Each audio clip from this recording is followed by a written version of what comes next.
영원히 죄 용서받은 은혜로 인한 기쁨을 지니고서 육신의 것 세상 것에 얽매여 죄와 사망과 사단의 권세에서 고통받던 우리들을 자유하게 하여 주신 아버지 하나님, 오늘도 하나님 주신 그 기쁨과 자유함의 은혜를 입고 주님 앞에 나아가오니 이 하루를 하나님이 주신 새 날을 주님께 가까이 천국문에 이루고자 하는 그러한 목표와 마음을 가지고 또한 살게 하여 주심을 감사합니다.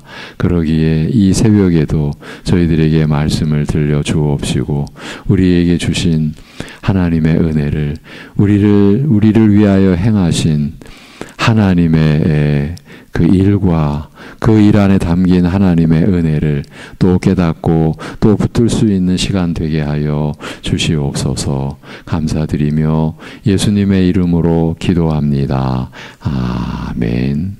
고린도후서 8장. 고린도후서 8장 8절에서 9절입니다. 고린도후서 8장 8절에서 9절.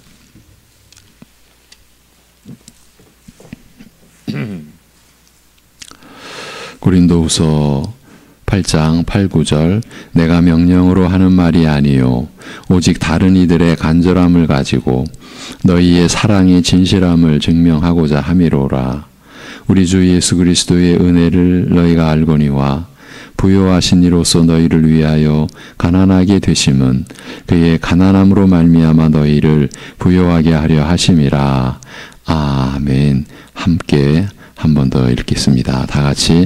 내가 명령으로 하는 말이 아니요 오직 다른 이들의 간절함을 가지고 너희의 사랑의 진실함을 증명하고자 함이로라. 우리 주 예수 그리스도의 은혜를 너희가 알거니와 부요하신 이로써 너희를 위하여 가난하게 되심은 그의 가난함으로 말미암아 너희를 부요하게 하려 하심이라. 아멘. 주님의 은혜로 자신의 죄를 제대로 알게 되고 죄 사함의 은혜를 입게 된 사람으로서는 더 이상 바랄 게 없지 않을까요? 자신이 용서받았다는 그 감사와 기쁨만으로 부족할 게 없다는 것을 느끼기 때문입니다. 그리고 그 기쁨은 지금까지의 삶을 바꿔놓습니다.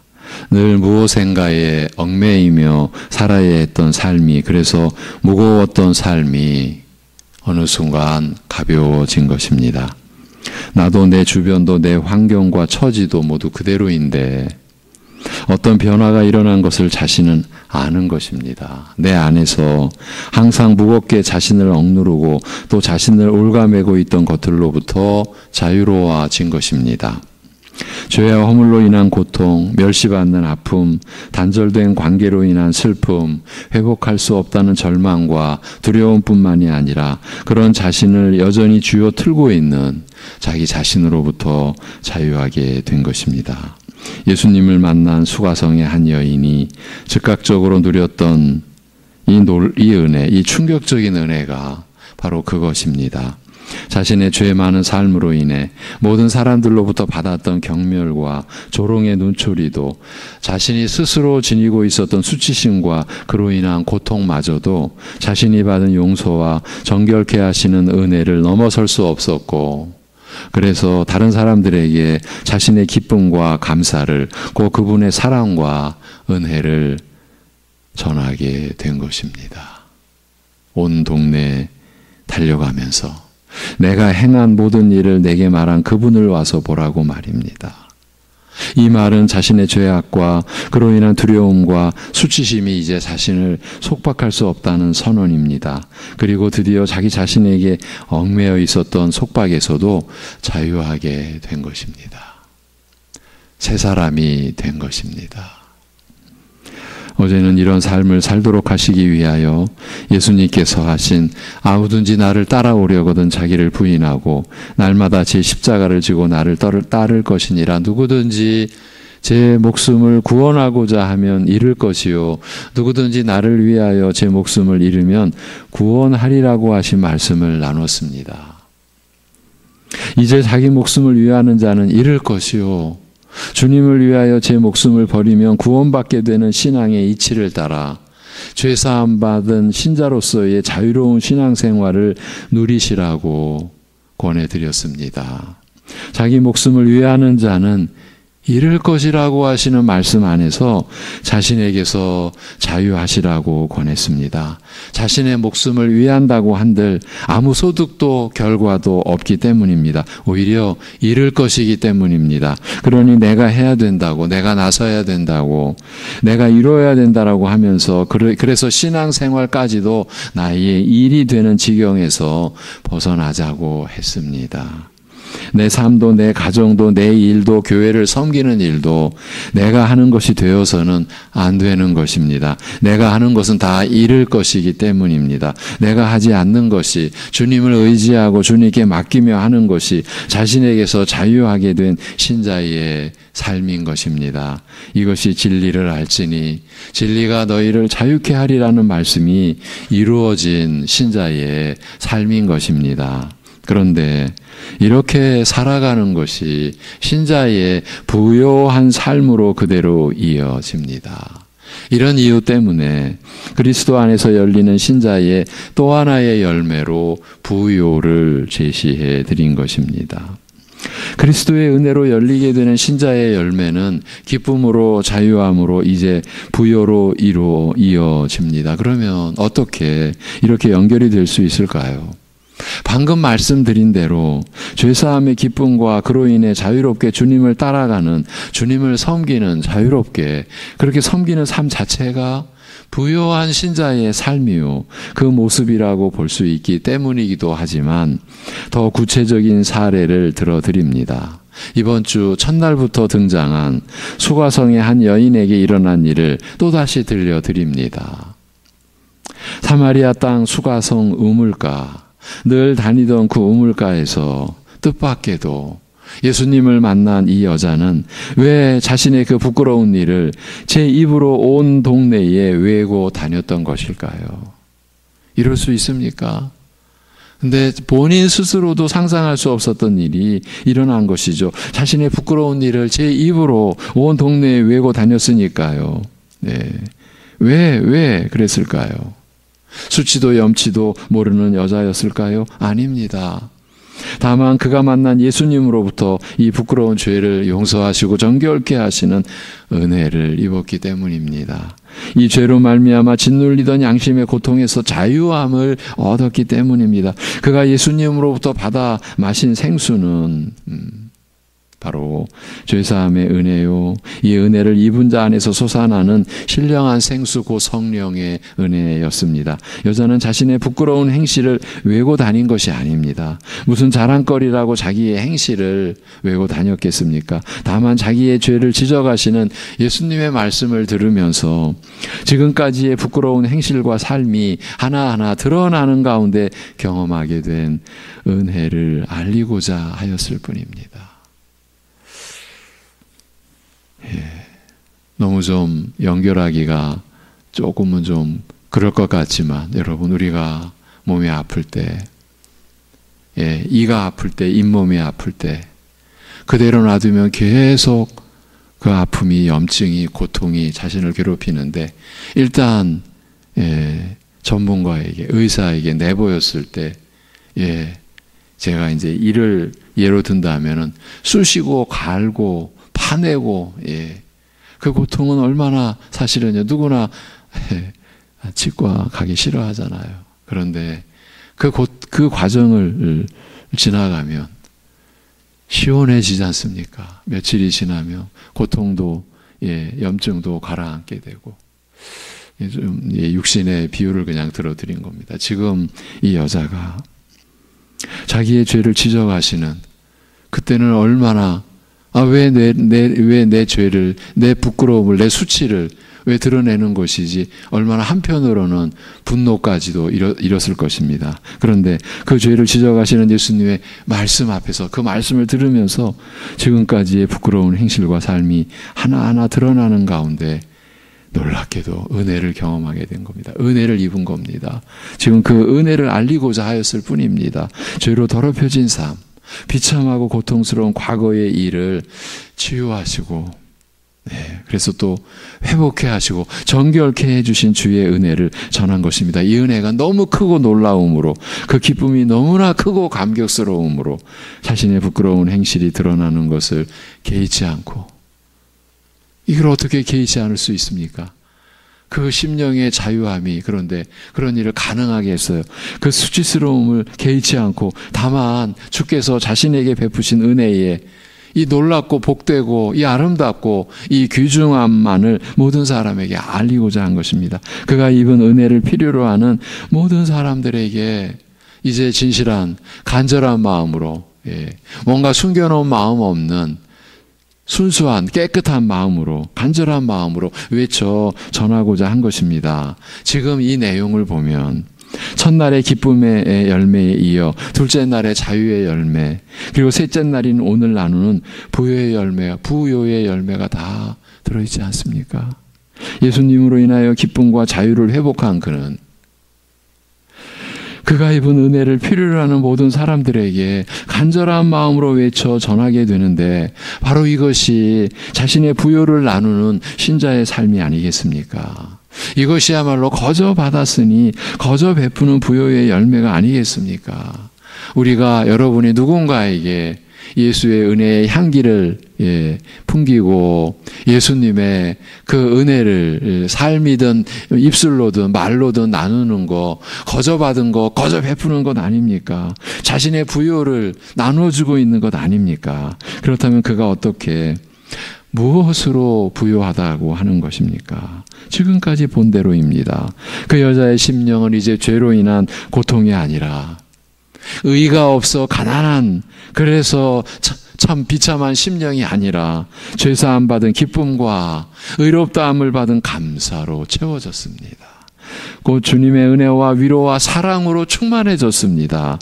이것이 그녀가 지니게 된 부요인 것입니다. 그렇습니다. 부요가 무엇입니까?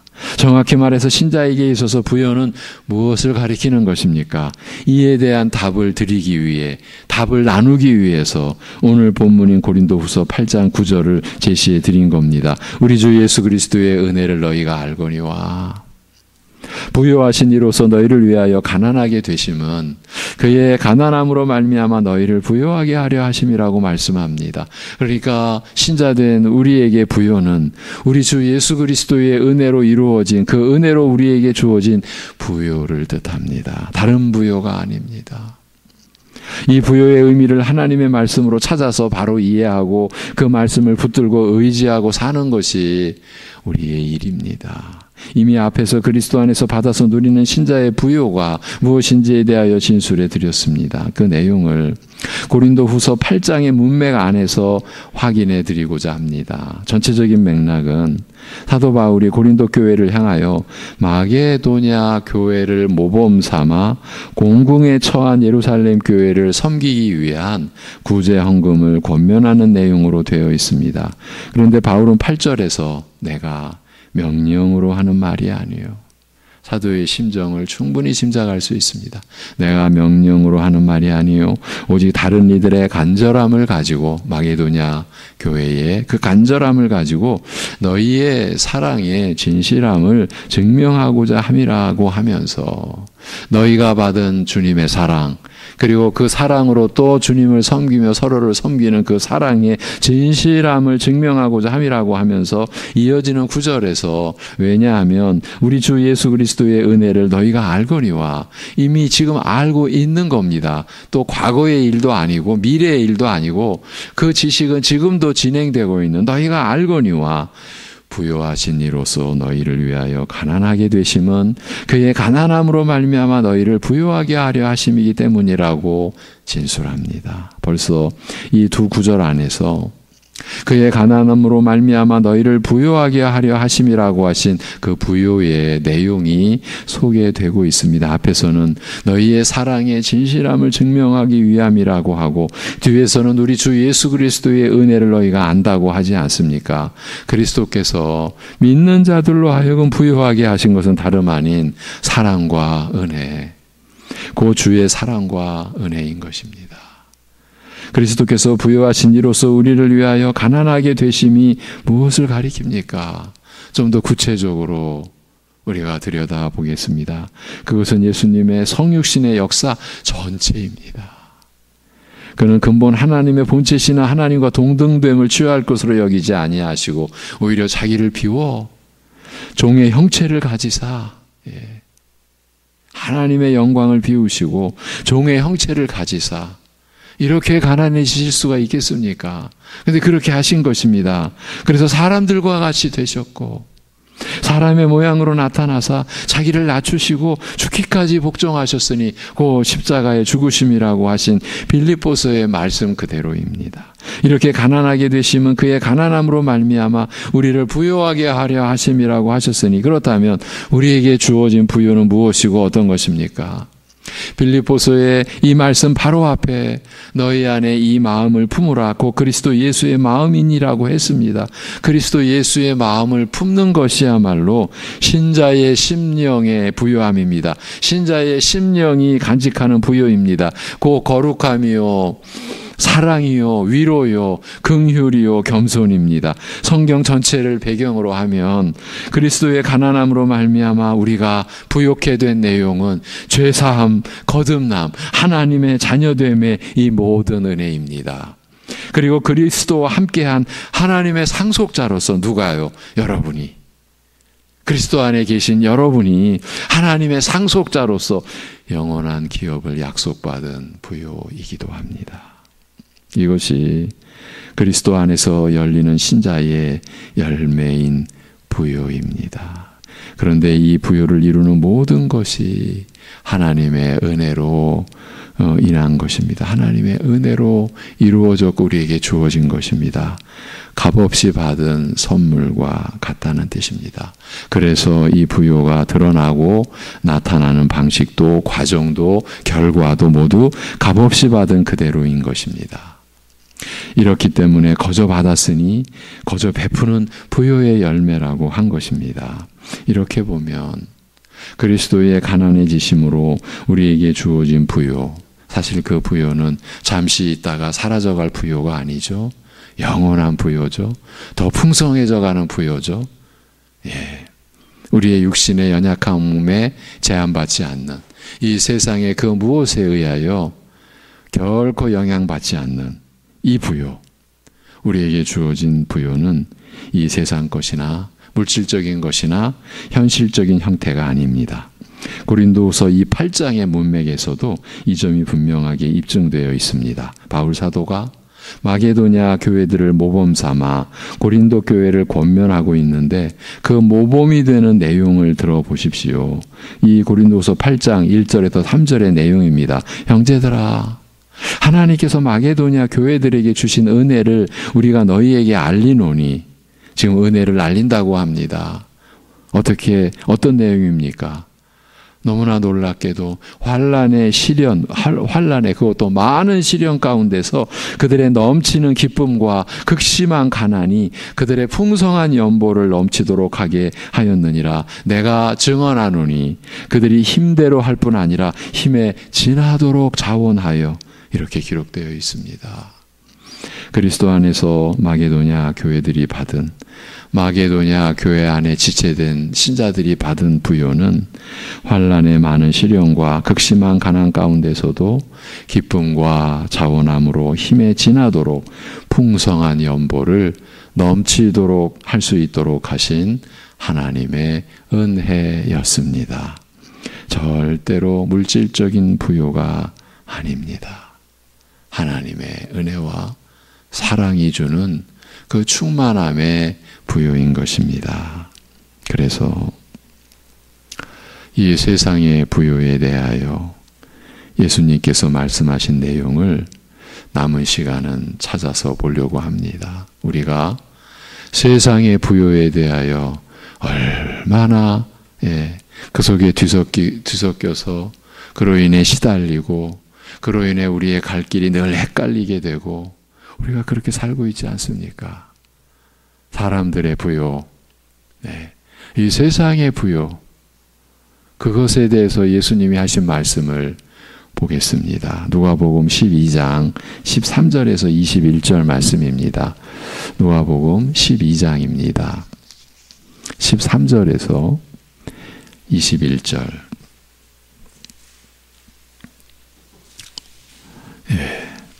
누가복음 12장 13절에서 21절.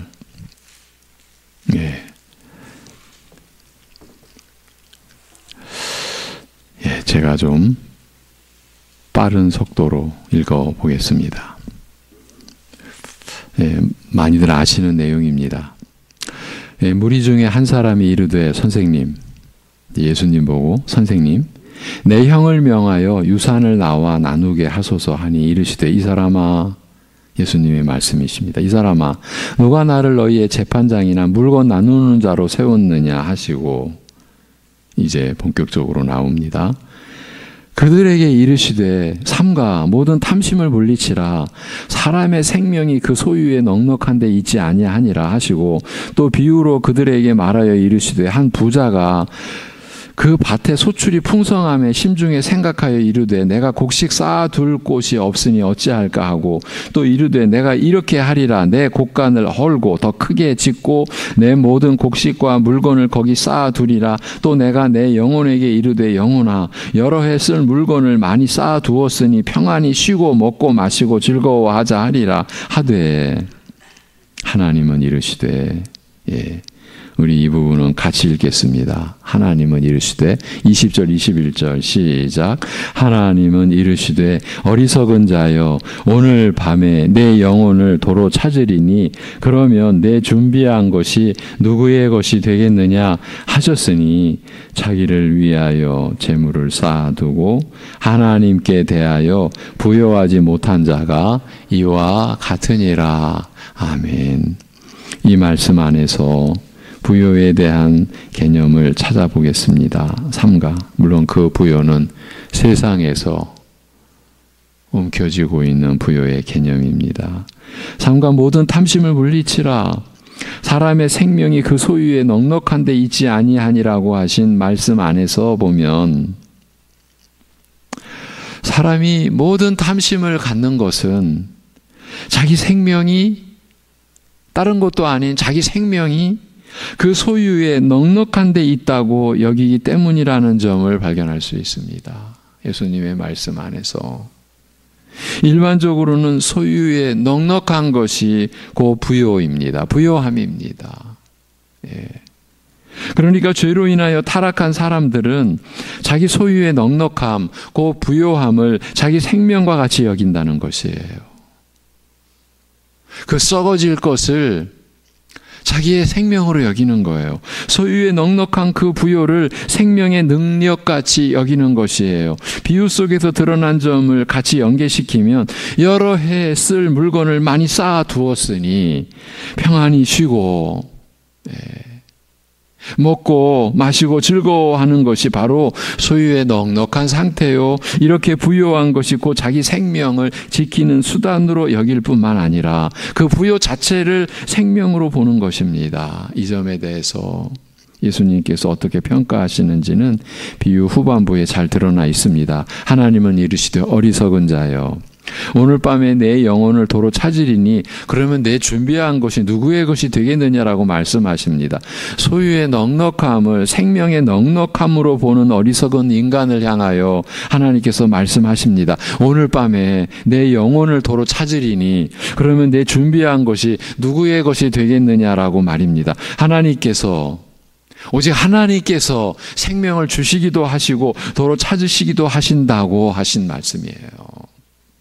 하나님께서 영혼을 주시는 것이 사람으로서는 육신의 생명을 입는 것이고 하나님께서 그 영혼을 도로 찾으시는 것이 육신의 죽음이라는 뜻입니다. 이렇게 생명의 주인은 하나님이시라는 사실을 밝히셨습니다. 그렇게 하나님께서 생명을 거두시면 내 준비한 것이 누구의 것이 되겠느냐고 하심으로써 소유의 넉넉함으로 자신의 생명을 넉넉하게 하는 것이 아무 소용이 없다는 것을 밝히셨습니다. 그렇지만 어리석은 인간들은 소유의 넉넉함이 생명의 능력이 되는 줄로 알고 모든 탐심으로 이 부요함을 이루려 합니다. 인류의 역사의 동인이 이것에 있지 않나 싶습니다. 끝으로 이 비유를 마무리하는 중대한 말씀을 하셨습니다. 자기를 위하여 재물을 쌓아두고 하나님께 대하여 부요하지 못한 자가 이와 같으니라고 말입니다.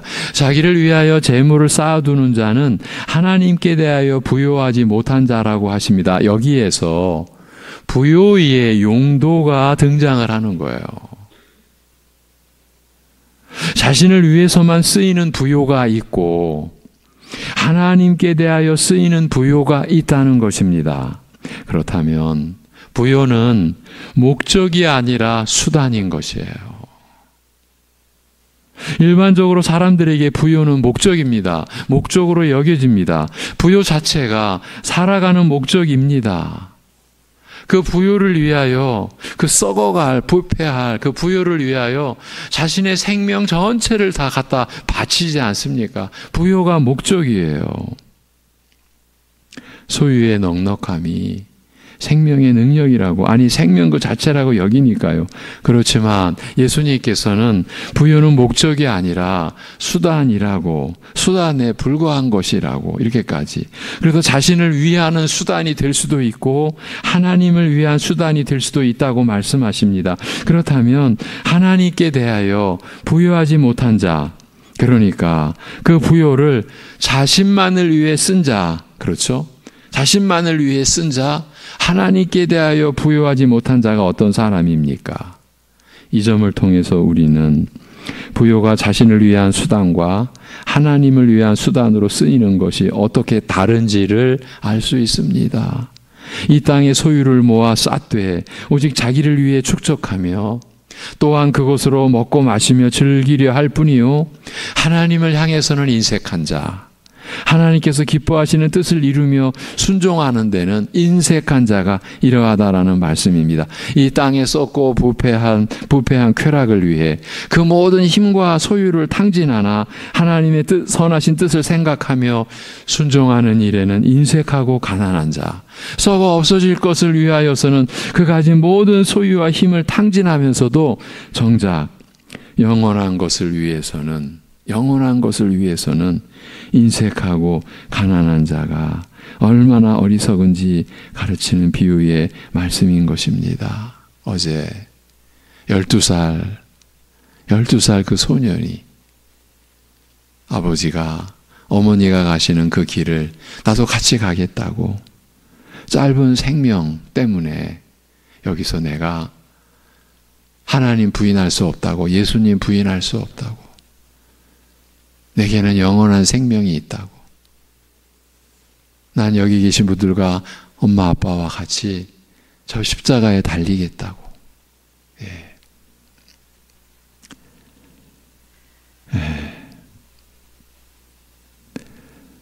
썩어 없어질 것을 위해서는 자신이 가진 모든 소유와 힘을 탕진하면서도 정작 영원한 것을 위해서는 인색하고 가난한 자가 얼마나 어리석은지 가르치는 비유의 말씀인 것입니다. 우리가 그런 순교의 역사를 들으며 가슴 아픈 가운데서도 감동을 받는 것은 하나님의 충만한 은혜 앞에서 우리의 영혼도 그 은혜 안에 참여하는 그로 인한 감동이겠지만, 그러나 그 감동 안에는 또 우리 자신을 보게 하는 하나님의 우리를 향하신 또 다른 은혜가 있지 않습니까? 우리가 과연 영원한 것을 위하여 얼마나 우리가 받은 그 부요를 사용하고 있는지를 우리 자신을 보게 하시는 거죠. 이렇게 해서 우리는 부요가 뭔지를 찾아보았습니다. 오늘 본문에서 부요하신 이로서 너희를 위하여 가난하게 되심은 그의 가난함으로 말미암아 너희를 부요하게 하려 하심이라고 하신 그 부요요, 우리 신자의 부요는 다른 것으로 인한, 또 우리가 쌓아놓은 그게 아니고 예수님께서 자신이 가난해지심으로 말미암아 우리에게 부어주신 그 부요요, 그러니까 신자된 우리에게 부요는 우리 주 예수 그리스도의 은혜로 이루어진, 그 은혜로 우리에게 주어진 부요를, 그것도 값없이, 여러분 값없이 받은 부요를 뜻한다고 한 의미를 이렇게 나눴습니다. 마무리를 이렇게 하겠습니다. 우리의 생명이 소유의 넉넉함에 있지 않습니다. 그런데 죄송하지만 오늘은 더 시간적으로 나눌 수가 없는데, 그런데 그 예수님의 그 비유의 말씀 안에서 역설적으로 우리에게 진리가 또 암시되어져 있어요. 역설적으로 보면요, 생명은 넉넉함이라는 본질을 갖는 것이 아닐까요? 그렇다면 문제는 무엇으로 채워진 넉넉함이냐는 것입니다. 그런데 물질의 소유로는, 또 자신이 채운 그 무엇으로는 그 넉넉함을 채울 수 없다고 하시니, 그 넉넉함은 오직 하나님의 은혜로만이 채워질 수 있는 것입니다. 그렇다면 이 은혜로 생명의 넉넉함을 채움받은 자는 자신이 그 은혜를 거저 받았으니 자신도 그 은혜를 거저 베푸는 것으로 자신의 생명의 넉넉함을 나타내야 하는 것이 아닐까요? 이렇게 우리 모두가 살아가기를 기원합니다. 기도하겠습니다. 하나님 아버지, 하나님께서 자신의 형상으로 빚어주신 사람인 우리가 진정 사람답게 사는 것이 무엇인지 오늘 말씀하여 주심을 감사합니다. 죄로 인하여 영원히 그저 썩어져 버린 하나님의 형상을 그렇게 욕되게 만들어버린 우리를 탓하지 않으시고 오히려 불쌍히 여기시고 오히려 아들까지, 죽음에까지 아들을 내어주신 그 사랑과 은혜로 우리를 새 사람 되게 하셔서 그 새 사람다움으로, 새 사람답게 하나님의 은혜로 된 이 새 사람답게 사는 것이 무엇인가? 하나님께 받은 사랑과 그 은혜의 부요함을 나타내는 그러한 삶을 가르쳐 주시고, 또 지금까지 우리가 그렇게 살아온 면에 대해서 얼마나 우리가 감사해야 하는지를 일깨워 주시고, 또 앞으로 우리에게 주어진 날들을 바로 그런 그 삶으로, 죄사함 받은 기쁨으로, 모든 것에서 자기 자신에게서 벗어난 자유함으로, 그래서 거저 받은 은혜를 거저 베풀고 나누어 주는 이 부요한 삶으로 이 아침 우리를 인도해 주심에 감사합니다.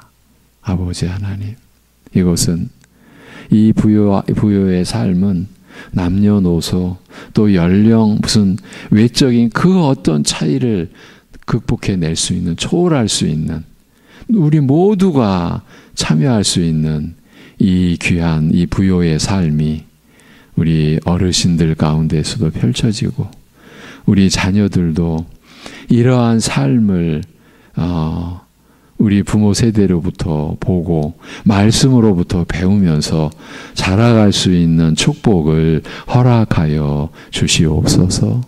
이 모든 것을 주님께 의탁하옵고 감사드리며 우리 주 예수 그리스도의 이름으로 기도하옵나이다. 아멘.